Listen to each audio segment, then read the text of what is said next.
नमस्कार, मैं रवीश कुमार। जिस दिल्ली दंगे में 50 से अधिक लोग मारे गए और 500 से अधिक घायल हो गए, क्या आप नहीं जानना चाहेंगे कि जब इस पर लोकसभा में चर्चा हुई तो सदन में क्या बात हुई, विपक्ष के नेताओं ने क्या तैयारी की थी और सरकार की तरफ से और गृह मंत्री बीजेपी के सांसदों ने क्या कहा। आप भी लोकसभा की वेबसाइट पर सभी के भाषणों को पूरा पढ़ सकते हैं, क्योंकि वहां शब्दशः होता है। बीजेपी के 2 सांसदों ने अपने भाषण में न्यायपालिका पर गंभीर सवाल उठाए। मीनाक्षी लेखी ने बगैर जज का नाम लिए कहा कि इनके बारे में खुफिया विभाग की रिपोर्ट है, उसे सार्वजनिक कर देना चाहिए। पहले आप मीनाक्षी लेखी को सुने और ये कार्रवाई का हिस्सा भी है। अगर रोक दिया होता तो आप ही कहते इस देश में बोलने की आजादी नहीं है, अपने विचारों की आजादी नहीं है, विचारों, और इसी की वजह से पुलिस डिफेंसिव मोड में थी। और कुछ जजेस, कुछ के मैं नाम नहीं लूंगी, लेकिन जजेस कुछ का मानना है जब तक धरना हिंसात्मक ना हो तब तक पुलिस कार्रवाई नहीं करेगी। अब धरना कब हिंसात्मक होगा ये बैठ के कौन तय करेगा? ये कौन तय करेगा? और जिन जजेस के इन्होंने नाम लिए, इनको बहुत एक्सपीरियंस है जजेस के अपॉइंटमेंट से लेकर बाकी चीजें लिखवाने का, इसीलिए ये जानते हैं क्या क्या होता है। इनको ये नहीं पता कि बिना रेकमेंडेशन के सरकारें ट्रांसफर नहीं करती, और ट्रांसफर ही किया था, ट्रांसफर तो पहले हो चुका था। मैं तो कहूंगी एक दिन कि आईबी की जो रिपोर्ट्स है ना, कुछ लोगों के बारे में उनको पब्लिक कर देना चाहिए, सबको समझ आ जाएगा कि किसका ट्रांसफर क्यों करके हुआ है। आपने बीजेपी सांसद मीनाक्षी लेखी को सुना। हम एक बार उनके इस हिस्से को शब्दशः भी पढ़ना चाहते हैं। उन्होंने कहा कि इनको यह नहीं पता कि बिना रिकमेंडेशन के सरकारें ट्रांसफ़र नहीं करती हैं, और ट्रांसफ़र ही किया था, ट्रांसफ़र तो पहले हो चुका था। मैं तो कहूँगी कि एक दिन आईबी की जो रिपोर्ट्स हैं कुछ लोगों के बारे में, उनको पब्लिक कर देना चाहिए। उसी से इन सबको समझ में आ जाएगा कि इनका ट्रांसफ़र क्यों करके हुआ है। बीजेपी सांसद मीनाक्षी लेखी ने अपने भाषण में किसी भी जज का नाम नहीं लिया, लेकिन वे किस जज की बात कर रही हैं जिनका तबादला आईबी की रिपोर्ट के बाद हुआ। मीनाक्षी लेखी के पास जज के बारे में जो आईबी रिपोर्ट है उसकी जानकारी कैसे पहुंची। यही नहीं, मीनाक्षी लेखी ने उस आईबी रिपोर्ट को पब्लिक करने की मांग की, यह जानते हुए भी कि सरकार ने कभी ऐसा नहीं किया होगा। लेखी जिस जज के तबादले की बात कर रही हैं, क्या उसका संदर्भ या संयोग 26 फरवरी की मध्य रात्रि को हुए 3 जजों के तबादले से मिलता है? क्योंकि वो सदन में कह रही थी कि यहाँ पे नाम लिया गया है, तो जाहिर है उन्हीं का नाम लिया गया होगा जो दिल्ली हाई कोर्ट के जस्टिस एस मुरलीधर हैं, जिनका तबादला उन 3 जजों में एक था। जस्टिस मुरलीधर ने ही अनुराग ठाकुर, प्रवेश वर्मा, कपिल मिश्रा के कथित रूप से हिंसा भड़काने वाले बयानों को कोर्ट में सुनाने के लिए कहा था। यही नहीं, बीजेपी के एक और सांसद संजय जायसवाल ने सुप्रीम कोर्ट पर भी निशाना साधा, यह कहते हुए कि शाहीन बाग के लिए जो वार्ताकार, मीडिएटर का शब्द का इस्तेमाल किया उन्होंने, नियुक्त किए गए हैं, उनमें से एक आतंकवादियों को खाना खिलाता रहा है, पकवान। आप ध्यान से सुने, संजय जायसवाल दंगों का एक दूसरा दोषी बता रहे हैं, न्याय व्यवस्था को कटघरे में खड़े कर रहे हैं। पहली लाइन सुनिए ध्यान से। अध्यक्ष महोदय, दंगों का दोषी एक दूसरा भी है। मैं इस देश की न्यायिक व्यवस्था को भी आज कटघरे में खड़ा करना चाहता हूं। महोदय, हम सब जनप्रतिनिधि, आप भी हैं, जब हम लोग सड़क पर संघर्ष करते हैं, कोई सड़क रोको या रेल रोको आंदोलन होता है, तो सबसे पहले हम सबों पर मुकदमा हो जाता है। सगीर अहमद केस 1955, हिम्मत लाल शाह 1972, विमल गुरुंग 2018 में इसी सर्वोच्च न्यायालय का फरमान था कि अभिव्यक्ति की आजादी का यह अर्थ नहीं होता है कि आप सड़क या रेल रोकें। 2011 में मिर्चपुर केस में सर्वोच्च न्यायालय ने सुझाव दिया था कि रेल रोको या सड़क रोको उपद्रवियों के मामले को स्पेशल कोर्ट में सुनना चाहिए, और कोर्ट ने यह भी माना था कि इस तरह के प्रदर्शनों से जनजीवन बुरी तरह प्रभावित होता है। फिर क्या कारण है कि 10 लाख लोग रोज तकलीफ झेल रहे हैं और सुप्रीम कोर्ट बार बार मीडिएटर भेज रहा है, और मीडिएटर भी किसको भेज रहा है? वही साहब को जिन पर यह आरोप है कि हजरत बल में जब आतंकवादियों ने कैप्चर किया था तो वह तरह तरह के पकवान खिला रहे थे। आतंकियों को पकवान खिलाने का जो मुहावरा है, इसके जनक वह व्यक्ति हैं जो जाते हैं शाहीन बाग में, कहते हैं कि शाहीन बाग वाले सड़क नहीं बंद कर रहे हैं बल्कि पुलिस वाले सड़क बन रहे हैं। तो इनको भी इसमें शामिल करना चाहिए। और मैं यही आपसे अनुरोध करूंगा कि जब जो कानून संसद के दोनों सदनों से पास हुआ है, उस पर जो लोग भी सड़क जाम किए हैं उन पर उचित कार्रवाई करें, या फिर सर्वोच्च न्यायालय बोले कि कोई भी रेल रोको, कोई सड़क रोको, सुप्रीम कोर्ट को बंद कर दो, या कोई गुनाह नहीं है, आप अपना शांतिपूर्ण प्रदर्शन कर सकते हैं। संजय जायसवाल ने कहा कि मीडिएटर यानी वार्ताकार ने आतंकियों को पकवान खिलाने का काम किया है। सुप्रीम कोर्ट की आलोचना ठीक है, की जा सकती है, लेकिन जिस वार्ताकार पर आतंकियों को भोजन कराने की बात की थी उसका नाम इन्होंने नहीं लिया। संजय जायसवाल को सरकार से पूछना चाहिए कि क्या सरकारी वकीलों ने, बड़े बड़े सॉलिसिटर जनरल ने सुप्रीम कोर्ट में उनकी ये जानकारी पेश की थी। सत्ता पक्ष पर शाहीन बाग को दंगों का कारण बताने पर जोर रहा। कहा गया कि 14 तारीख को पहले सोनिया गांधी का भाषण हुआ, उसके बाद शाहीन बाग का प्रदर्शन शुरू होता है। सत्ता पक्ष के सांसद अपने भाषण में शाहीन बाग पर गोली चलाने वालों की घटना को गायब कर देते हैं। फिर भी शाहीन बाग के धरने में हिंसा नहीं हुई। आप जानते हैं उस मॉडल पर देश में कई जगह प्रदर्शन हुए, वहां हिंसा नहीं हुई। शिवसेना के सांसद ने कहा भी कि महाराष्ट्र में कई जगहों पर प्रदर्शन हुए मगर हिंसा नहीं हुई।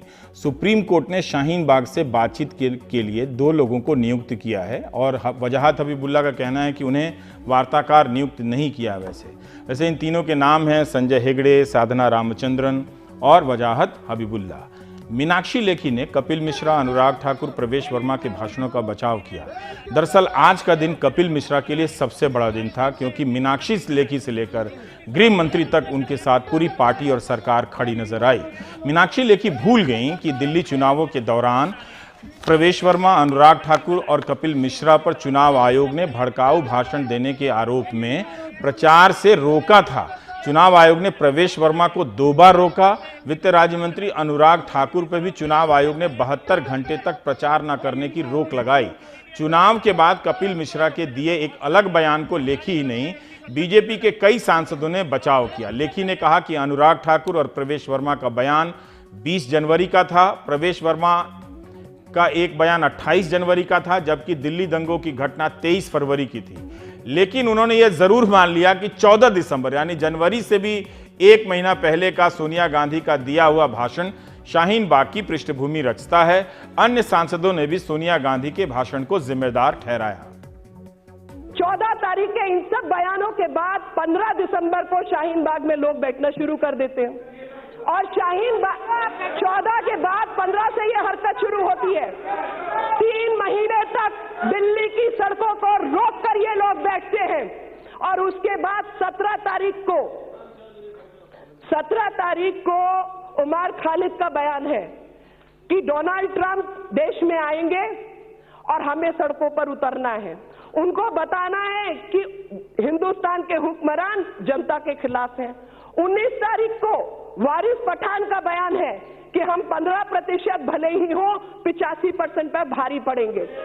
अब आप मुझे बताइए कि इन सब चीजों के लिए आप कपिल मिश्रा को जिम्मेवार ठहराएंगे? सभी पक्षों के बोलने के बाद जवाब देने के लिए गृहमंत्री अमित शाह उठे। मृतकों और घायलों के प्रति संवेदना व्यक्त की, फिर दिल्ली पुलिस की तारीफ की। कहा कि 36 घंटे में दंगे रोक दिया। दिल्ली के बाकी हिस्सों में दंगों को नहीं फैलने दिया दिल्ली पुलिस ने। सवाल हो रहा था कि राजधानी दिल्ली में 36 घंटे दंगे होते रहे। जवाब मिला कि 36 घंटे के भीतर रोक दिए गए। वाक्यों की संरचना बदल जाती है, स्थितियों के प्रति नजरिया बदल जाता है। यही लाइन बीजेपी सांसदों की थी, बल्कि बीजेपी के तमाम नेता आसपास ही बोल रहे थे और यही लाइन गृह मंत्री की भी रही। अमित शाह ने अपनी जवाबदेही के बारे में कहा कि वे ट्रंप दौरे के कार्यक्रमों से अलग हो गए और दंगों के नियंत्रण के बैठकों में लग गए। सवाल उठा कि दिल्ली पुलिस कुछ वीडियो में दंगाइयों को पत्थर चलाने दे रही है, खुद भी पत्थर चला रही है और सीसीटीवी तोड़ रही है। अमित शाह ने कहा कि पुलिस अपने बचाव में ऐसा कर रही थी, पुलिस ने अच्छा काम किया है। बसपा के सांसद महोदय कह रहे हैं कि पुलिस पत्थरबाजी कर रही थी। एक बार ओवैसी साहब ने भी प्रेस कॉन्फ्रेंस करी थी, उस वीडियो की पूरी जांच कर ली है। 300 मीटर दूर थे, टीयर गैस चला रहे थे, मगर जब पत्थर चारों ओर से आ गए, वो दंगाइयों को भगाने के लिए पत्थरबाजी कर रहे थे, गोली नहीं चला रहे थे। और दंगाइयों के साथ नहीं, दंगाइयों के साथ नहीं थे भाई। पूरा इसका पूरा वैज्ञानिक एनालिसिस होगा, कोई सवाल ही नहीं है। जवाबदेही से के कई सवालों से घिरी दिल्ली पुलिस को आज गृह मंत्री का साथ मिला, जैसे कपिल मिश्रा को पूरी बीजेपी और गृह मंत्री का साथ मिला। अमित शाह ने कहा कि उनकी विनती पर ही राष्ट्रीय सुरक्षा सलाहकार अजित डोभाल को मौके पर भेजा ताकि वे दिल्ली पुलिस का मनोबल बढ़ा सकें। मैंने ही एनएसए का सवाल उठाया। मैं ये पूरे सदन के माध्यम से देश भर को कहना चाहता हूं, जब दंगे होते हैं तब किसकी क्या जिम्मेदारी होती है वो नहीं देखते। मैंने ही श्री अजीत डोभाल को विनती करी थी कि आप जाइए, पुलिस का मनोबल बढ़ाइए, और मेरी ही विनती पर वो वहां गए। मान्यवर, मैं क्यों नहीं गया? इसलिए नहीं गया कि मेरे जाने से पुलिस मेरे पीछे लगती। पुलिस का काम उस वक्त दंगे को शांत करना था। मान्यवर, मैं आज इतना ही कहना चाहता हूं कि तुरंत ही स्पेशल सीपी अपॉइंट करे गए। सारी 26 तारीख को भी व्यवस्था करी, 27 को भी करी, और 25 तारीख रात से पूरी चीज कंट्रोल में आना शुरू हुई। इमीडिएट इसका इन्वेस्टिगेशन चालू हुआ है और आगे की कार्यवाही शुरू हुई है। अभी अमित शाह जी ने कहा कि जब दंगे हो रहे थे तब देखा नहीं जाता कि किसकी क्या जिम्मेदारी है, लेकिन राष्ट्रीय सुरक्षा सलाहकार तब गए जब दंगे खत्म हो गए थे अमित शाह के अनुसार, क्योंकि उन्होंने बताया कि 25 फरवरी की 11 बजे रात के बाद दंगों की कोई सूचना नहीं है, हिंसा नहीं है। डोभाल 26 फरवरी को जाते हैं। अमित शाह ने कहा कि उत्तर पूर्वी दिल्ली में दंगों का अपना इतिहास रहा है। इतिहास के बारे में उन्होंने कुछ डिटेल में नहीं बताया। मीडिया रिपोर्ट के अनुसार 1995 के बाद यहाँ दंगे नहीं हुए थे। आशुतोष वार्ष्णेय ने अपने एक अध्ययन में, दंगों पर किए गए एक अध्ययन में कहा है कि इस इलाके में 1995 से लेकर 2020 तक ऐसी कोई घटना नहीं हुई जिसमें किसी दंगे में किसी की जान गई हो। गृह मंत्री ने बताया कि 22 फरवरी से ही वहां पर्याप्त कंपनियां तैनात थीं। अगले कुछ दिनों में 23, 24, 25 तक 80 कंपनियां हो गई, लेकिन तब 80 कंपनियां थी, तब उनका मनोबल बढ़ाने के लिए दंगों के बाद डोभाल साहब को भेजने की क्या जरूरत थी। लेकिन तब इसका जवाब नहीं मिलता है कि 23 फरवरी, 24 फरवरी, 25 फरवरी को 13,200 से अधिक फोन कॉल्स लोगों ने दिल्ली पुलिस को किए थे। तब वो कंपनियां कहां थीं? उन फोन कॉल्स के बाद वहां कौन सी कंपनी पहुंची उन जगहों पर, यह ना तो शायद सवाल पूछा गया होगा, ना जवाब में इसका जिक्र आया, क्योंकि वैज्ञानिक जांच से यह भी पता चल सकता है किस मोहल्ले से कितने बजे लोग कॉल कर रहे हैं, कितने बजे पुलिस की जो 80 से अधिक कंपनियां तैनात थी वो वहां पहुंच रही है। गृह मंत्री ने कहा कि दिल्ली दंगों के संदर्भ में 700 से अधिक प्राथमिकी दर्ज की गई है। 2647 लोगों को गिरफ्तार किया गया है। 49 आर्म्ड एक्ट के केस दर्ज हुए हैं। 152 हथियार बरामद किए जा चुके हैं। 650 से अधिक शांति कमेटी की बैठकें यहां हो चुकी हैं। ये बैठकें 25 फरवरी से ही शुरू हो गई थी। फेस आइडेंटिफिकेशन सॉफ्टवेयर के द्वारा ये सारे फेस को पहचानने की प्रक्रिया चालू कर दी।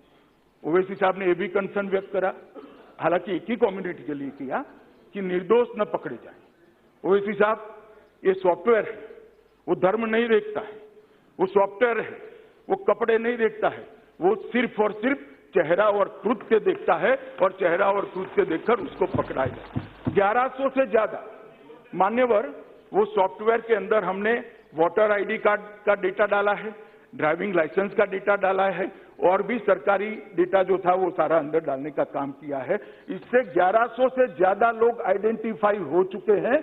और मैं इसमें बताना चाहता हूं 300 से ज्यादा लोग यूपी से आकर यहां दंगा करने के लिए आए थे। वो यूपी से हमने जो डेटा चेहरों का मंगाया, इससे स्पष्ट साबित हो गया है, जो बताता है कि ये गहरी साजिश थी।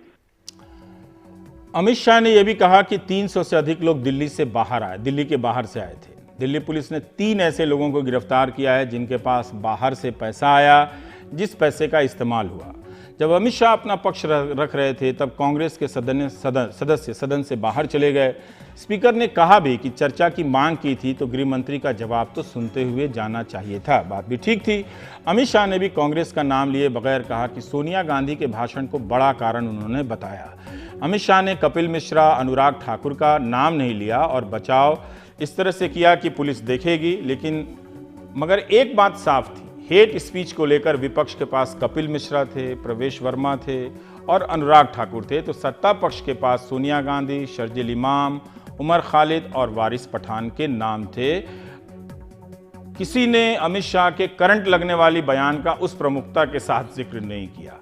राजनीति आप समझते हैं। अमित शाह ने अपने भाषण में गोली मारने के नारे लगाने वाले अनुराग ठाकुर का नाम क्यों नहीं लिया या उसे गंभीर क्यों नहीं बताया, वही बेहतर बता सकते हैं। मान्यवर, एक भाषण वो भी हेट स्पीच हो सकती है, पुलिस जांच कर रही है, परंतु एक भाषण जिसके 30 दिन तक कुछ नहीं हुआ वो आपको हेट स्पीच दिखाई पड़ती है। 19 तारीख को 22 तारीख को होते हैं जिसके बाद दंगे हो जाते हैं, वो हेट स्पीच नहीं दिखाई पड़ती है। हम कम से कम इस सदन के अंदर राजनीतिक रंग से कॉम्युनल दंगों जैसे संवेदनशील मामले को न ट्रीट करे, ये मेरा सबसे कहना है। इन्होंने कहा मान्यवर, मैं इसलिए कहता हूं कि ये षड्यंत्र है मान्यवर। सोशल मीडिया के माध्यम से लगभग 60 अकाउंट ऐसे मिले जो 22 के दिन शुरू हुए और 26 के दिन बंद हो गए। 60 अकाउंट, और वो क्या समझते हैं बंद करने से बच जाएंगे क्या? जहां पर भी है पुलिस ढूंढ कर निकालेगी। अमित शाह ने वारिस पठान के 15 करोड़ बनाम 100 करोड़ वाले बयान का जिक्र किया तो विपक्ष की तरफ से आवाज आई कि वारिस पठान ने बयान वापस लिया। तब अमित शाह ने कहा कि बयान वापस लेने से नहीं होता है, सोशल मीडिया के जमाने में वायरल होने से असर होता है। मान्यवर, बयान वापस लेने से नहीं होता, सोशल मीडिया के जमाने में वायरल होने से हेट स्पीच अपना असर दिखाती है। ये बात ठीक है। अगर ये दलील है तो फिर कपिल मिश्रा, अनुराग ठाकुर, प्रवेश वर्मा के बयान का भी असर होना चाहिए। सोशल मीडिया के जमाने में ये उस वक्त भी वायरल हो रहे थे जिस वक्त वारिस पठान का बयान आया था। यही नहीं, नागरिकता कानून के समर्थन में कई जगहों पर गोली मारने के नारे लगाए गए, उसके बारे में, हिंसा के कारणों के बारे में अमित शाह ने उसे नहीं जोड़ा। अगर गृह मंत्री यह कह रहे हैं कि वारिस पठान के उत्तेजक भाषणों के बाद दंगे शुरू होते हैं तो फिर उन्हें यह जानकारी देनी चाहिए थी या विपक्ष को पूछना चाहिए था कि वारिस पठान को गिरफ्तार क्यों नहीं किया गया और दिल्ली पुलिस ने क्यों नहीं वारिस पठान के खिलाफ अभी तक FIR दर्ज की है। वारिस पठान के खिलाफ कर्नाटक के कलबुर्गी में केस दर्ज हुआ है। 15 फरवरी को उनका बयान था वारिस पठान का। दिल्ली में दंगा 23 और 24 और 25 फरवरी, ये 3 दिन होता है। 52 भारतीयों की मृत्यु हुई। मैं हिंदू मुसलमान में नहीं मानता। 52 भारतीयों की मृत्यु हुई है, 526 भारतीय घायल हुए हैं, 371 भारतीयों की दुकानें जली हैं और 142 भारतीयों के घर जले हैं। इस सदन को भी हम हिंदू मुसलमान में बांटेंगे क्या? इस प्रकार से दंगों की चर्चा में इस प्रकार से आंकड़े मांगे जाते हैं। लेकिन दंगा भारतीयों के खिलाफ नहीं हुआ था। जो दंगों में दोनों पक्ष थे वो एक दूसरे को मजहब से ही पहचान रहे थे। यह भी कहा कि गिरफ्तारी सारे दोषी को होगी, धर्म और जाति नहीं देखी जाएगी। अमित शाह ने बताया कि दिल्ली हाई कोर्ट को क्लेम कमीशन के लिए लिखा गया है। ये एक प्रक्रिया है। वीडियोग्राफी के जरिए हिंसा और आगजनी करने वालों की पहचान की जाएगी, उनसे हर्जाना वसूला जाएगा, ये उन्होंने कहा। आज मैं दिल्ली के हरेक दंगे में मारे गए व्यक्ति के परिवार को दुख तो व्यक्त करता हूं, मगर उनको आश्वस्त भी करता हूं कि आपके परिवारजनों की जिन्होंने जान ली है वो कोई बख्शा नहीं जाएगा, चाहे किसी भी धर्म का हो, चाहे किसी भी जाति का हो, किसी भी पार्टी का हो, कोई बख्शा नहीं। गृहमंत्री के जवाब से पहले विपक्ष के ज्यादातर भाषणों में न्यायिक जांच की मांग की गई और इसी के साथ भाषण खत्म हुए। दिल्ली पुलिस को जिम्मेदार ठहराया गया। तृणमूल सांसद ने गृहमंत्री से इस्तीफा मांगा। उन विपक्ष के सांसदों के भाषणों का कुछ हिस्सा अब सुनिए। प्रधानमंत्री जी के खिलाफ हमारा आरोप है, क्योंकि वो देश की प्रधान होते हैं, आप गृह मंत्रालय, आपको देखभाल करने की जिम्मेवारी होते थे कानून व्यवस्था के। आप दोनों ये रायट जब होते थे, दंगा जब होते थे, आपने खुलेआम ये दंगा को होने दिया, आपने कुछ नहीं कहा। इसलिए 3 दिन के बाद आपका नींद टूटे, प्रधानमंत्री जी कुछ कहने लगे। आपने बहुत दिन के बाद आपने भी 2-4 ट्वीट किए हैं, लेकिन कहीं जगह आपने नहीं कहा।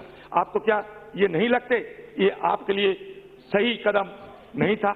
ये क्या आपको नहीं लगते आप जो करना चाहिए था वो आप नहीं कर पाए और आप नहीं करे? I feel bad standing face to face with Amit Shah. You are still young. You have a good future.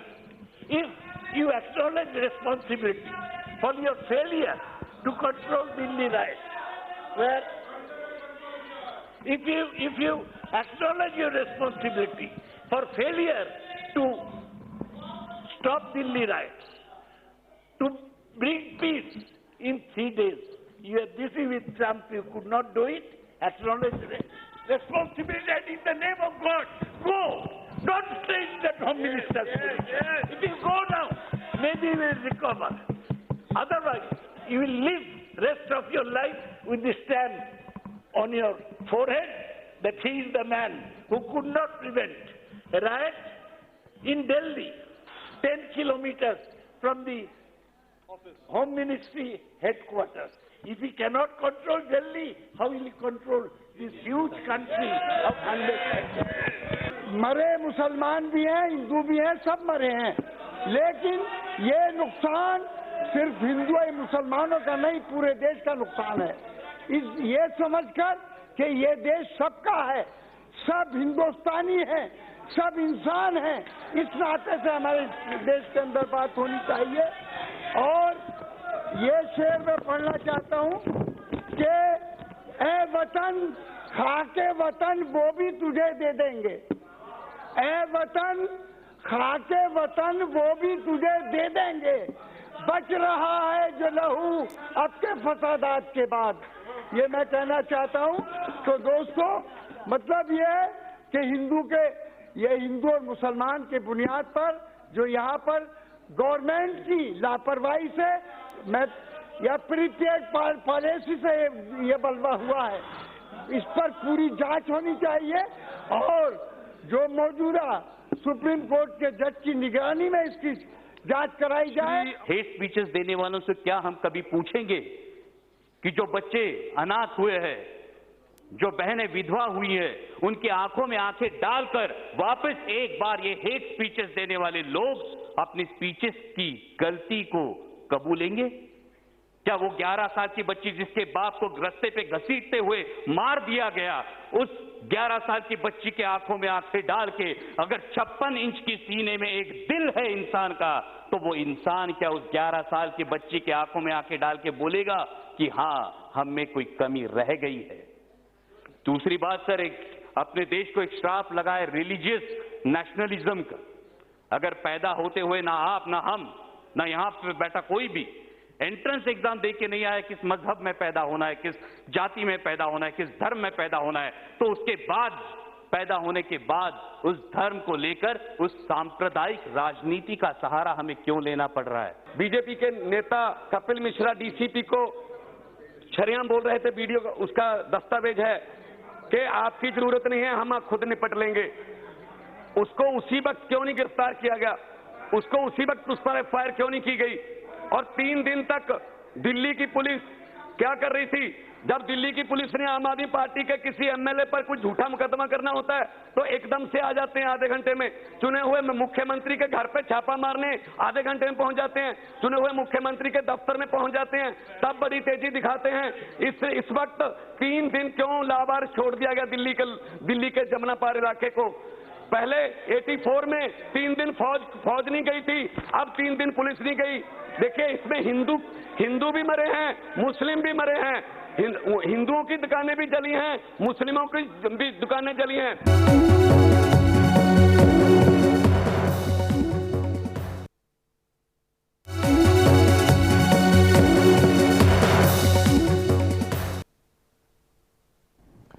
Akbar इलाहाबादी का एक शेर है, कौम के गम में डिनर खाते हैं हुकाम के साथ, रंज लीडर को बहुत है मगर आराम के साथ।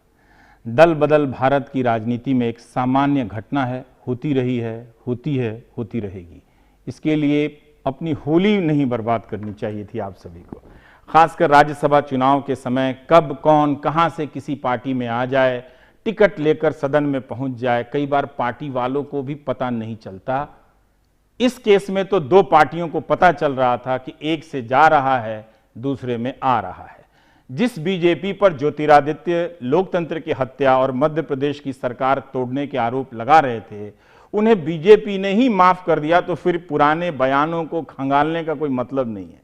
अब कांग्रेस से कोई उन पर यह आरोप लगाया करेगा कि वे मध्य प्रदेश की सरकार गिरा रहे हैं, बल्कि शायद गिरा भी चुके हैं। बीजेपी के अध्यक्ष जेपी नड्डा ने उन्हें बीजेपी की प्राथमिक सदस्यता प्रदान की और राज्यसभा का टिकट भी। कांग्रेस में एक परिवार कम हुआ, बीजेपी में सिंधिया परिवार पूरा हो गया। मैं मानता हूं कि भारत का भविष्य पूर्ण रूप से उनके हाथों में सुरक्षित है। ये परिवार के सदस्य हैं और परिवार के सदस्य में वो शामिल हो रहे हैं, अपने परिवार में शामिल हो रहे हैं, इसलिए मैं उनका हार्दिक अभिनंदन करता हूं और स्वागत करता हूं। तो गुलदस्ता लेकर दुशाला ओढ़कर कांग्रेस के महाराज बीजेपी के शिवराज के साथ हो लिए। वैसे इस तस्वीर ने एक पुरानी तस्वीर की याद दिला दी, धैर्य और वक्त। तस्वीर में इस नसीहत के साथ 15 साल बाद मध्य प्रदेश में कांग्रेस सत्ता में आई, कुर्सी मिली कमलनाथ को, सिंधिया को नसीहत। ये सही है कि मध्य प्रदेश चुनाव में कांग्रेस को अपने दम पर बहुमत नहीं मिला था। बैसाखी सपा बसपा निर्दलियों की थी तो कहानी 15 महीनों पुरानी, लेकिन ट्विस्ट आया कुछ दिनों पहले। वो शाम का वक्त था, भोपाल से दिल्ली की इंडिगो की फ्लाइट थी। इस फ्लाइट में 3 किरदार थे, एक पूर्व सरकार के मुखिया, दूसरी नई सरकार के 2 सूबेदार। एक का काम था अपनी पार्टी के मिशन को बनाना, दूसरे का काम था अपनी पार्टी के बिगड़े मिशन को बनाना। दोनों दिल्ली उतरे, हंसे, मुस्कुराए, हाथ मिलाए, लेकिन पूर्व सरकार के मुखिया के आगे अपने एक साथी को लगाया, खुद गुड़गांव भागे। मिशन था मिशन होली। वो रात भी क्या रात थी। एक कैबिनेट मंत्री का हड़बड़ाते हुए देर रात फोन आया कि उनके विधायकों को बीजेपी के गुंडों ने एक होटल में पकड़ लिया है। जो नेता छुड़ाने गए उनके साथ मारपीट हुई। तस्वीरों में विधायक बहुवचन में तो नहीं दिखे, एक विधायक थी, उनका बैग टांगे दिखे कैबिनेट मंत्री। वाकई लोकतंत्र का खूबसूरत लम्हा बना, जहां राजघराने से आने वाले युवराज एक साधारण विधायक का बस्ता ढो रहे थे। जो इस 5 सितारा होटल में रुके रहे, उस नेताजी ने तो 2 दिन में ही सिर्फ स्पा का बिल बना दिया 72,000 रुपए। खैर, अपना टाइम आएगा कि तर्ज पर जमीन से जुड़े ये नेताजी लोग अपनी जमीनी राजनीति खेल रहे थे। लेकिन मिशन होली को जिस गोपनीयता से अंजाम दिया जा रहा था, उसी गोपनीयता से उस पर नजर भी रखी जा रही थी। पहले ही यह खबर फैलाई गई कि कुछ विधायकों को करोड़ों का ऑफर दिया जा रहा है। शिवराज सिंह चौहान नंबर 1, नरोत्तम मिश्रा नंबर 2, विश्वास सारंग नंबर 3, संजय पाठक नंबर 4। ये वो लोग हैं जिन्होंने धन कमाया है, पैसा कमाया है 15 साल में। अब पैसा सब किरके वापस पैसा कमाने चाहते हैं, ये सब वो लोग हैं। इस शोर शराबे के बीच भी सत्ता ने फौरन जागने नहीं दिया। वो तो भला हो एक विधायक जी के सुरक्षा गार्ड का, जिन्होंने फोन पर किसी से बात की तो लोकेशन का पता लगा। सत्ताधारी दल ने आरोप लगाया कि नेताजी लोगों को बंधक बनाया गया है। अब कोई बंधक हो तो वो हनुमान जी के आने पर खुश हो। वो तो आए ही थे अशोक वाटिका में आराम फरमाने। पहले इन लोगों ने पुराने साथी 6 दफे विधायक पूर्व मंत्री कद्दावर आदिवासी नेता के पैर छुए, कमरे में चलने को कहा, लेकिन पहरेदारों को खबर लग गई। फिर 5 सितारा होटल रण क्षेत्र बन गया। झूमा झटकी, गाली गलौच हुई। सामने ही बुजुर्गवार को दूसरे कमरे में ले जाया गया, जहां पहले से ही 3 दूसरे किरदार ठहरे थे। रक्षक पार्टी ने फिर रामबाई के कमरे का रुख किया। उन्होंने पहले तो रक्षकों को खूब खरी खोटी सुनाई, लेकिन साथ में आई उनकी बेटी ने उस वक्त मां को मना लिया। उधर इस खेल के कुछ और खिलाड़ी अपने साथियों की संख्या डबल डिजिट में जाने का इंतजार कर रहे थे।